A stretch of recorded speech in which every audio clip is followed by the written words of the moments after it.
Monsieur le Président de l'Union des magistrats du Sénégal, Monsieur le bâtonnier de l'Ordre des avocats, Mesdames, Messieurs les membres de la communauté universitaire, Mesdames, Messieurs les officiers ministériels et auxiliaires de justice, Mesdames, Messieurs les leaders de partis, coalitions de partis politiques et candidats à la dernière élection présidentielle, Mesdames, Messieurs les représentants des autorités coutumières, religieuses, du patronat, des centrales syndicales, Mesdames, Messieurs,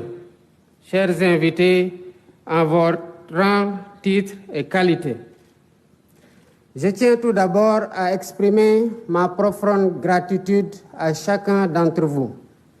pour avoir répondu favorablement à notre invitation à l'occasion de cette journée nationale du dialogue.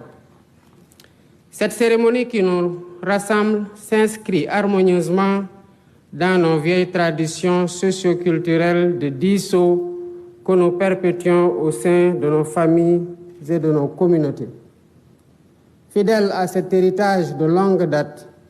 j'ai tenu à maintenir dans le calendrier républicain la date symbolique du 28 mai consacrée au dialogue national. En accord avec l'esprit de mon discours d'ouverture, de mon discours d'investiture, de mon message à la nation à l'occasion de la fête de l'indépendance et de mes orientations au Conseil des ministres du 9 avril, je réitère aujourd'hui la priorité élevée que j'accorde à la concertation comme mode de gouvernance des affaires publiques. Je demeure en effet convaincu que la vertu préventive du dialogue en temps de paix éloigne les spectres de la tension et favorise les dynamiques consensuelles,